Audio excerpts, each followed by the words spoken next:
Hello guys, ব্যাপটমি challenge Sanjit পুজো ভালো ছিলাম বুঝে তোমরা স্বাগত। এতটা রেসিপি নিয়ে আজকে বানাবে মা পুজোর উপলক্ষে আজকের বানাবে ডিম সয়াবিনের রাইস। তাছাড়া তুমি দেখতে পাচ্ছ তো এখানে আমরা চাল নিয়ে নিয়েছি, রাইসের চাল।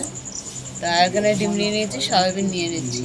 আমরা আজকের বানাবো সয়াবিন দিয়ে ডিম দিয়ে রাইস। পুজোর উপলক্ষে আমরা এই নতুন রেসিপিটা করলাম। তো চালটা আমরা ভিজিয়ে দিচ্ছি। আমরা ডিমটা বসিয়ে দিলাম, সিদ্ধ করে নেবো। জলটা গরম হয়ে গেছে, চালটা দিয়ে দিলাম। ডিমটা হয়ে গেছে, নামিয়ে নিলাম। তো আমাদের রাইসটা হয়ে গেছে, তো ডিমগুলো আমাদের ছাড়িয়ে নিচ্ছি।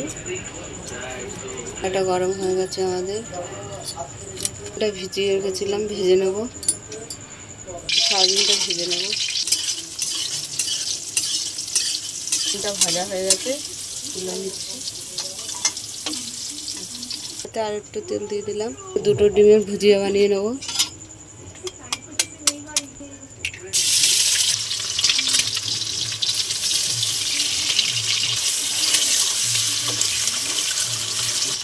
স্বাদ মতো নুন দিয়ে দিলাম তেলের মধ্যে। ভুজিয়াটা হয়ে গেছে, তুলে নিলাম। কড়াইতে তেল দিয়ে দিলাম, এখানে ঘি দিয়ে দিলাম 2 চামচ। গোটা শুকনো লঙ্কা দিয়ে দিলাম, গোটা জিরে দিয়ে দিলাম, গোটা গোলমরিচ দিয়ে দিলাম। এখানে দারচিনি, এলাচ, লবঙ্গ দিয়ে দিলাম। কাঁচা লঙ্কাগুলো দিয়ে দিলাম।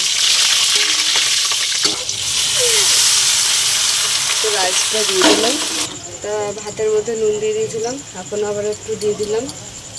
নুনটা দিয়ে দিলাম, ভালো করে নেড়ে নেব।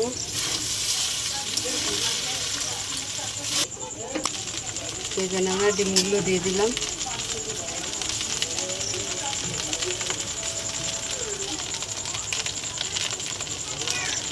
ডিমের ভুজিয়াগুলো ছড়িয়ে দিলাম।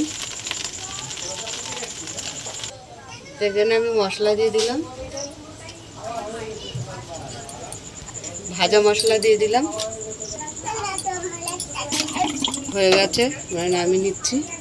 সয়াবিন দিয়ে ডিম দিয়ে আমাদের রাইস বানিয়েছি পুজোর উপলক্ষে। তা তোমাদের কেমন লাগলো বলো। ভালো লাগলে লাইক করে দেবে, শেয়ার করে দেবে, কমেন্ট করে দেবে, সাবস্ক্রাইব করে আমাদের পাশে থাকবেন। আর ভিডিওটা অবশ্যই দেখবেন। টাটা।